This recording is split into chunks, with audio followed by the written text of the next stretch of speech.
Well, the Seahawks may not be a Super Bowl contender now, but watch out for them in the future.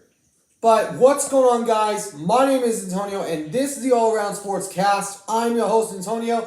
Today, I wanted to talk about something that has been crossing probably a lot of Seahawks fans' eyes for some time. But I want to go over this very quickly, so I'm trying to make this short. But the Seahawks have already been looked at as a growing team, with Mike MacDonald leading a new charge in for the Seattle Seahawks, and with loads of new faces on this franchise, with Rashawn Jenkins, Kayvon Wallace, Jonathan Hankins, and a few countless others, including like Jerome Baker and Terrell Dodson.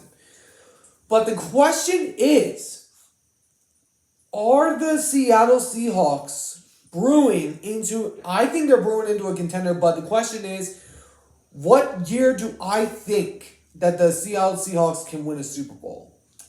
Now, of course, I'm a Seahawks fan, so I'm realistic. I don't think we're a contender this year, but maybe in future years, yes. So I'm realistic, unlike those Cowboy fan counterparts, unlike those Cowboy fans. But anyways, let's get this video started. So, oh man, if I had to select a year, I would probably, right out the top of my head, I would probably say 2027, because this team has the talent. They have so much talent, raw talent. And Kenny McIntosh is still there, and he wasn't used that much. This year is probably going to be his official rookie year because he was injured throughout most parts of the year. I mean, the Seahawks used him very rarely because he was injured. But now that he's going to get this full-on start, he can be a receiver and a great running back. But I do believe that this Seahawks team can be a threat because of these reasons. Number one, they have one of the great receiver cores in the league, which I think is being underestimated and being underrated, which is typical for Seattle receivers. You look at the receiver core, you got DK Metcalf, you got Tyler Lockett, you got JSN, you got Chenault now, you got Noah Farrell Brown, you got Walker, Charbonnet, McIntosh. I mean, you look at this offense, it is stacked. It is stacked with talent. And the offensive line, I think, is the primary issue for the offense. It's not that their quarterback can't throw. The quarterback can't throw unless he's protected. Lots of people are going out there and saying that Geno is not a great quarterback. I mean, he was. He has been for the last 2 years. They've gone on 9-8 seasons, which no one expected after the Russell Wilson trade, including myself at the early beginning parts of when that trade transpired.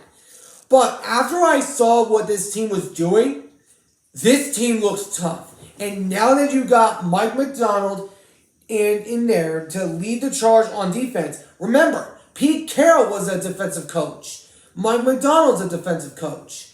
And not only that, Mike MacDonald led the number one defense in the country, even though they got beat out by Mahomes ultimately. But the ultimate thing that I take away from this is they have the defensive talent. You look at the cornerback room, you got Witherspoon, Rowland, Bryant, Rashawn Jenkins, and also along with Julian Love and countless others. You look at this team, they are so stacked. And their defensive line, I mean, it's not good, but you got big names. You got Leonard Williams, you got Uchenna Nwosu, Boye Mafe, Uchenna Nwosu, and Darrell Taylor. I already said Nwosu once, so my bad. But the fact is, their defense is rising. And I'm expecting them to be at least top 10 to 15, if at all possible, because of what Mike MacDonald's going to do. But if I'm looking at any defensive player in this draft, because I know that the defense main issue has been the run defense. I mean, I'm looking at guys like Byron Murphy or like Chris Jenkins. One that I haven't thrown out, that I have looked at, that I think, and now people have compared him to TJ Watt. Some people have compared him to TJ Watt. But I'm going to throw a name out there that might sound crazy. But I go on Latia Latu. Because what I see from this kid out of UCLA is he is a playmaker on defense. He is sewn up in UCLA. He was pounding up souls. And he played against Caleb Williams for some time. And, I mean, it might not be the brightest idea, but the Seahawks need that type of defensive playmaker up front. And if they could also get maybe like Troy Fautanu for their offensive line, I mean, you can't get both. So I would say either, if you have both those guys available, you either go for Fautanu or Latu. Either one of those guys that are available, I would take in an instant. Of course, I would probably go with Fautanu more than Latu because the Seahawks need some help on the offensive line. But the Seahawks are growing. I mean, you look at the NFC, the NFC is growing. You got the Niners to deal with. You got the Rams to deal with, even though they don't have Aaron Donald anymore. You got the Bears rising up. You got the Packers, the Lions. You got the Falcons with Kirk Cousins. And you got, I mean, I could just go on and on right now. But the Eagles are right now the toughest team in that NFC West. The Cowboys are pretty much down at the bottom right now. But this team, this Seahawks team that I am seeing getting formed up, I see it being a Super Bowl team in the future. Now, it may not be this year, and I'm totally expect that. I do not expect the Seahawks to be in contention for a Super Bowl this year. But I will say this. It took the Legion of Boom a few years to gel. And if this team can gel early, and if they can show up in the big games, I mean, I'm already looking at a few of the games on their schedule. The opponents have been released, but the schedule hasn't. A few of the games I'm looking at that could be huge statement games for the Seahawks are against Green Bay, Detroit, Buffalo Bills, and Miami Dolphins, other than, of course, the divisional opponents. But I'm going to say it again.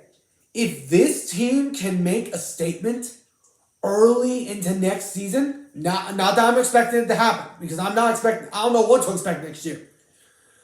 If this team can gel early, and if they can become a unit fast, then watch out for this team, because this team is going to be scary in a few years to come. But anyways, that's my video for today. I hope you guys enjoyed.